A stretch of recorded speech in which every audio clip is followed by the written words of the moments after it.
El martes 11 de septiembre de 2001, la ciudad de Nueva York amaneció con un cielo totalmente despejado y un sol radiante. Pero nadie jamás pensó que en cuestión de horas, este sería el día más oscuro para la capital del mundo. A las 8 de la mañana, el ingeniero egipcio Mohamed Atta y 4 secuestradores más despegaron del Aeropuerto Internacional de Logan en Boston en el vuelo 11 de American Airlines con 87 personas a bordo.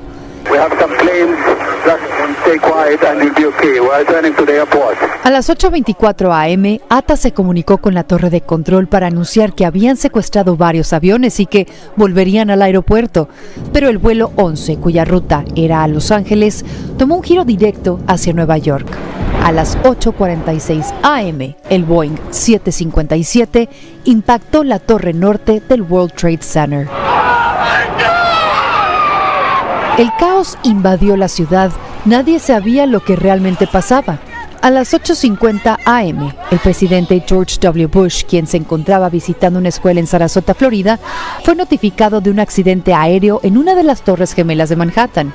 Minutos más tarde, a las 9:05, le confirmaron que la nación estaba bajo ataque luego de que un segundo vuelo, el 175 de United Airlines, se estrellara contra la torre sur del World Trade Center.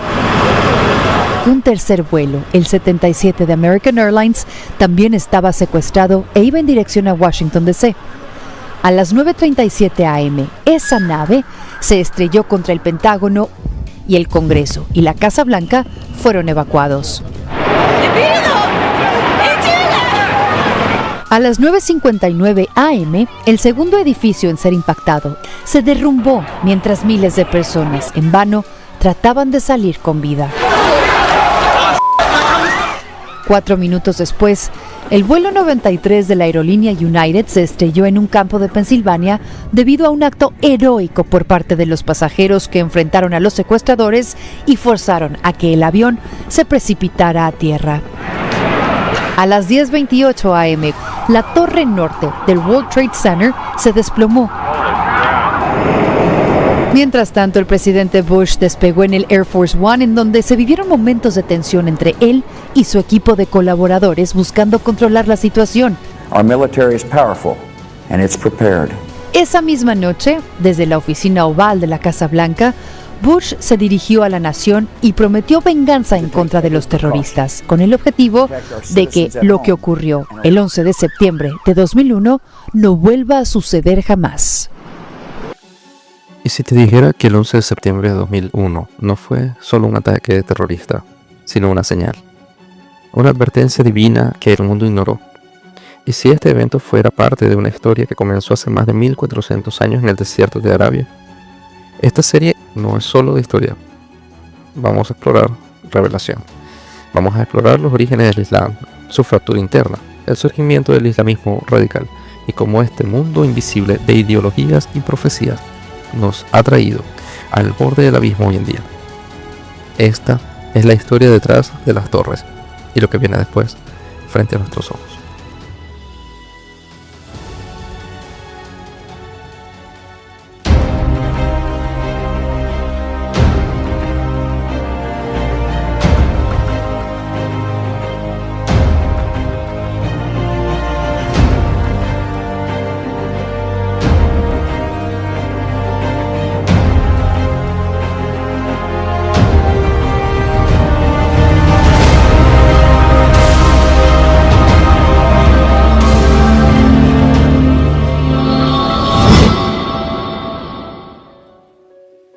Bienvenido frente a nuestros ojos, el programa donde analizamos las escrituras antiguas y modernas y nos preparamos para la segunda venida de Jesucristo, viendo cómo se están cumpliendo frente a nuestros ojos.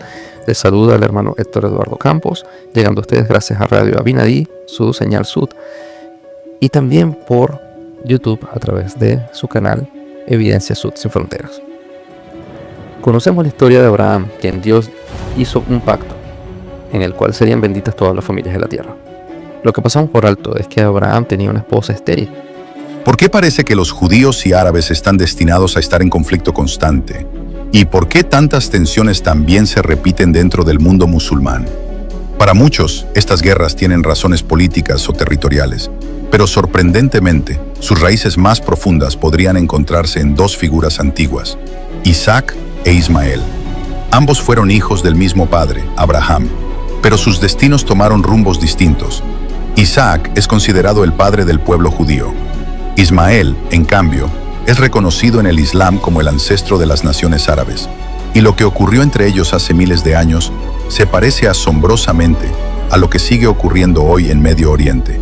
Existe una enseñanza antigua dentro del judaísmo, conocida como Maaseh Avot Siman Labanim, que significa los actos de los padres son señales para los hijos. Es decir, las historias de los patriarcas no son solo hechos del pasado, sino patrones que se repiten en sus descendientes. El cristianismo tiene un concepto similar llamado tipología, que el apóstol Pablo usó para interpretar el Antiguo Testamento como una sombra del futuro. En esta visión simbólica, Sara e Isaac representan al pueblo judío, mientras que Agar e Ismael representan a los pueblos árabes y musulmanes. Ismael creció en el desierto, fuerte y libre, y Dios le prometió también bendición. Haré de él una gran nación. Y así fue. De Ismael descendieron los pueblos árabes, herederos del desierto, de las caravanas, de la lengua y la cultura que más tarde daría lugar al Islam. El segundo fue Isaac, hijo de la promesa, nacido milagrosamente de Sara cuando ya era anciana. De Isaac vendría Jacob, y de Jacob los 12 hijos que formarían las tribus de Israel. Los hebreos, luego llamados judíos, fueron forjados en la esclavitud de Egipto, guiados por Moisés y llevados a la tierra prometida por mandato divino. Su historia estaría marcada por la ley, los profetas y la fidelidad a un Dios único. Y aunque los dos pueblos nacieron de la misma bendición, el tiempo y las heridas separaron sus caminos. Dios le aclara a Abraham luego que no era a través de Ismael que vendría la plenitud de las promesas que él le había dado, sino a través de un hijo suyo con Sara, su mujer estéril. Aún así promete hacer de Ismael una nación grande, la cual estuvo en toda la historia esperando su gran momento. Fueron un pueblo grande que se mezcló con otras tribus del Oriente Antiguo hasta llegar al año 610 después de Cristo, donde nace un ideal unificado llamado el Islam. El Islam nace en el año 610 después de Cristo cuando Mahoma, un comerciante de la Meca, afirma recibir revelaciones del ángel Gabriel. Estas revelaciones darán origen al Corán, un texto sagrado para ellos, los musulmanes. Pero a diferencia de otras religiones, el Islam no solo propone una doctrina espiritual, sino un sistema político, militar y judicial completo, la Sharia, la ley islámica. Como dato, el Islam significa sumisión y un musulmán es el que se somete a la voluntad de Alá. En solo 100 años el Islam conquistó gran parte del Medio Oriente, el norte de África y parte de Europa. Su crecimiento fue feroz, pero nunca pacífico. Desde sus orígenes el Islam se expandió su mensaje con la espada. No es una opinión, es historia. A la muerte de Mahoma estalla el primer gran conflicto. ¿Quién debe liderar el Islam? ¿Un familiar de Mahoma o un compañero de confianza? Este desacuerdo marca el nacimiento de las dos principales ramas del Islam. Los suníes, casi el 85% del mundo islámico. Ellos creen que el sucesor debía ser elegido por consenso. Y los chiíes, alrededor de un 15% del Islam, creen que solo un descendiente de Mahoma podía liderar. Hay que entender que estamos resumiendo algo bastante complejo, ¿no? Así como existen estas dos ramas fuertes, de eso se subdivide en diferentes sectas y denominaciones. De la misma manera que el cristianismo, podríamos hablar que el cristianismo está dividido en tres grandes ramas, que son la rama conservacionista, o sea, los que consideran que el sacerdocio ha sido mantenido en el tiempo desde Pedro en sucesión perpetua hasta el día de hoy, que esa rama sería la Iglesia Católica. La otra rama serían los protestantes, aquellos que son reformadores y que en su sentido filosófico creen que los errores que han caído la iglesia principal se resuelven por medio de debates doctrinales o conclusiones espirituales con respecto a ciertos puntos de división. Y la tercera rama sería los restauradores, aquellos que creemos que no solamente con estudiar las escrituras o debatir sobre ellas podemos hallar la verdad, sino recibiendo revelación directa de Dios y por medio de Dios establecer la corriente real. Entonces, a pesar de que estoy dividiéndolo en tres, el cristianismo tiene sus subdivisiones. Los católicos están divididos entre ellos, los protestantes están divididos en diferentes sectas y denominaciones también, y los restauradores, entre ellos está la Iglesia de Jesucristo de los Santos de los Últimos Días, también están divididos. Hay algunas sectas o grupos que han salido de la Iglesia de Jesucristo de los Santos de los Últimos Días, pero si resumimos el cristianismo podríamos dar esas tres vertientes. De la misma manera, así como el Islam, ¿no? Para resumirlo, están los suníes, como ya hablé, y los chiíes, ¿no? Esta división no solamente es doctrinal, ha sido sangrienta, es política. Fue el inicio de un conflicto interno que sigue encendiendo hoy día a países como Irán, que es chiita en su mayoría, y Arabia Saudita, que es sunita en su mayoría. Durante el siglo XX nace una tercera corriente dentro del Islam, el islamismo radical, que no busca solamente practicar el Islam, sino imponerlo como sistema de gobierno mundial. La meta del islamismo radical no es coexistencia, es dominio global bajo la ley Sharia. Grupos como los Hermanos Musulmanes en Egipto, Al-Qaeda en Afganistán y después ISIS son frutos de esta visión totalitaria. Todos tienen un mismo sueño: restaurar el califato islámico mundial aplicando la ley Sharia. Bueno, y a todas estas, ¿qué es la ley Sharia? ¿Qué es? ¿Cómo se aplica? Principios clave: está basada en el Corán, el Hadís, que son dichos de Mahoma, y la jurisprudencia islámica. Regula todos los aspectos: familia, finanzas, castigos, relaciones sociales. Ejemplos extremos: amputación por robo, lapidación por adulterio, mujeres sin derecho a estudiar, votar o salir sin permiso del marido. Para algunos países la Sharia es ley, para otros es parte del sistema, pero en manos de grupos radicales como los talibanes o el ISIS, la Sharia se convierte en un arma de control absoluto. En el nombre de Alá se castiga, se subyuga y se asesina. ¿Cómo se crea un terrorista islámico? En el libro de Mormón tenemos un patrón con principios que se aplican para crear un odio capaz de todo. Y lo vemos en la forma en que se creó el grupo de los lamanitas. El primer punto sería hablar de ambientes pobres y sin esperanza. Los lamanitas en el libro de Mormón se convirtieron en un pueblo ocioso, lleno de maldad y astucia, y cazaban animales salvajes en el desierto. La desigualdad que ofrece la imposición de la ley Sharia, los constantes conflictos entre ellos mismos y factores externos hacen que la mayoría viva pobre, y la educación victimista crea condiciones de extremismos ideológicos. Una imposición ideológica desde la infancia. En el libro de Mormón nos muestran que eran un pueblo salvaje, feroz y sanguinario, creyentes en la tradición de sus padres, que era esta. Creían que fueron echados de la tierra de Jerusalén a causa de las iniquidades de sus padres, y que sus hermanos los ultrajaron en el desierto, y que también fueron agraviados mientras cruzaban el mar, y por tanto han enseñado a sus hijos a que los aborrezcan, y que los asesinen, y que les roben, y los despojen, y que hagan cuanto puedan para destruirlos.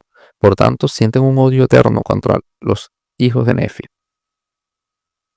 La enseñanza de ser mártires de la causa y de odiar a los infieles es algo que enseñan desde que son muy pequeños. وكلنا بنتمنى الشهادة وكلنا إن شاء الله في سبيل الله. أنا في طريق الجهاد زي بابا. La corrupción del texto religioso con propaganda política.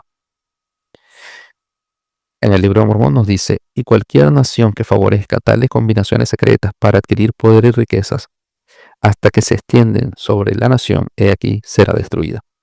En el pueblo de los jareditas y nefitas hubo pactos entre combinaciones secretas para lograr el poder político, para que el pueblo se corrompiera torciendo la palabra de Dios. Actualmente el Islam radical tuerce sus propias escrituras para hacer una propaganda de guerra y odio y victimismo. Escuelas financiadas por regímenes extremistas. Por medio de la enseñanza temprana, a través de la tradición impuesta de padre a hijo, los lamanitas impusieron su propia versión de lo que ocurrió al llegar al Nuevo Mundo, haciendo que el odio a los nefitas y su deseo de imponerse hasta la muerte, si era necesario, era importante y se ve presente hoy en las escuelas coránicas financiadas por regímenes extremistas que siembran odio perpetuo para todo lo que represente Occidente. Un joven sin futuro, sin opciones, se convierte en una bomba con patas. Le dicen que el martirio lo llevará al paraíso, que Alá lo recibirá con gloria. El resultado, personas como los que manejaron el avión o los aviones que estrellaron en las Torres Gemelas el 11 de septiembre. Jóvenes como Mohamed Atta, quien pilotó el avión que se estrelló primero en las Torres Gemelas el 11 de septiembre. Llevaremos esto a un punto interesante. Estados Unidos fue vital en la radicalización de estos grupos. Como dato, los Estados Unidos apoyaron al grupo de los mujahidines en los años 80 contra la Unión Soviética. Lo profundizaremos en el siguiente capítulo. Financiaron el armamento que luego sería usado por grupos terroristas como Al-Qaeda. Ellos ignoraron o se desinteresaron en la expansión ideológica del Islam radical. Irónicamente, Estados Unidos ayudó a formar a sus futuros enemigos al dar armas a los mujahidines para combatir el comunismo. Al hacerlo, alimentó un monstruo que después lo golpearía en Nueva York. En Apocalipsis 24 dice: y vi tronos y se sentaron sobre ellos los que recibieron facultad de juzgar. Y vi las almas de los decapitados por causa del testimonio de Jesús y por la palabra de Dios, los que no adoraron a la bestia ni a su imagen. Decapitaciones por no someterse a otra fe. ¿Te suena familiar? El mismo Juan profetiza lo que hoy vemos en el extremismo islámico del Medio Oriente. La otra bestia que persigue a los santos en presencia de la primera bestia, en parte podría estarse manifestando a través de las combinaciones secretas actuales, entre ellas el terrorismo. Nos enfrentamos a un mal global que busca destruir la fe, la libertad y la familia. Estamos espiritualmente preparados. En la conferencia general de abril de 2004, el elder Darin H. Oaks nos habló de esto. Y ese discurso de la segunda venida es interesantísimo para repasar, porque justamente estábamos a pocos años de haber visto cómo cayeron las Torres Gemelas y esto desató la guerra contra el terrorismo. Y este discurso del elder Oaks es excelente, es recomendado 100%. Las escrituras son ricas en referencias a la segunda venida, un acontecimiento que los justos esperan con ansias y al que temen o niegan los inicuos. Los fieles de todos los tiempos han meditado en la secuencia y el significado de los muchos acontecimientos profetizados que precederían y seguirían a ese momento sumamente importante de la historia. 4 asuntos son irrefutables para los santos de los últimos días. Primero, el Salvador regresará a la tierra con poder y gran gloria para reinar personalmente durante un milenio de rectitud y paz. Segundo, al momento de su venida habrá una destrucción de los inicuos y una resurrección de los justos. Tercero, nadie sabe el tiempo de su venida. Pero, cuarto, a los fieles se les enseña a estudiar las señales de la venida y estar preparados para ella. Aunque no podemos hacer nada para alterar la realidad de la segunda venida y no podemos saber el momento exacto en que ocurrirá, podemos acelerar nuestra propia preparación y tratar de influir en la preparación de quienes nos rodean. Vivimos en el tiempo profetizado cuando la paz será quitada de la tierra, cuando todas las cosas estarán en conmoción y desfallecerá el corazón de los hombres. Hay muchas causas temporales de conmoción, incluso las guerras y los desastres naturales, pero una causa aún más grande de conmoción actual es la espiritual. La maldad que solía estar restringida a un lugar y se cubría como un furúnculo, ahora se ha legalizado y se exhibe como un estandarte. Las raíces y los baluartes fundamentales de la civilización se cuestionan. Las naciones reniegan su herencia religiosa. No causa sorpresa que muchos de nuestros jóvenes y adultos queden atrapados en la pornografía, en lo pagano de perforarse partes del cuerpo, en la búsqueda del placer, en la deshonestidad, en la inmodestia, en el lenguaje profano y en el degradante abuso del sexo. Por doquier nos rodean desafíos, pero con fe en Dios, confiamos en las bendiciones que Él ha prometido a quienes guarden sus mandamientos. Tenemos fe en el futuro y nos estamos preparando para ese futuro. Usando una metáfora del mundo del deporte, no sabemos cuándo terminará este partido, ni sabemos cuál será el resultado final. Pero lo que sí sabemos es que cuando finalice el partido, nuestro equipo será el vencedor.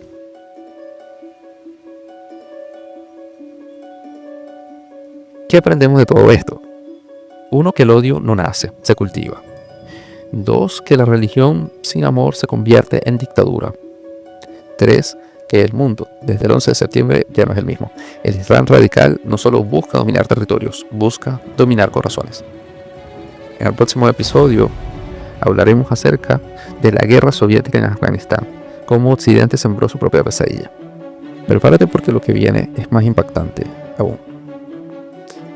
El 11 de septiembre no fue un evento aislado, fue la erupción de una ideología que lleva siglos cocinándose. Y para entenderla tenemos que regresar al principio. En el siguiente capítulo hablaremos del nacimiento del Islam moderno, cómo Estados Unidos ayudó a formar a los talibanes y cómo se creó el monstruo que conocimos como Al-Qaeda. La historia no solo está escrita, está profetizada y frente a nuestros ojos.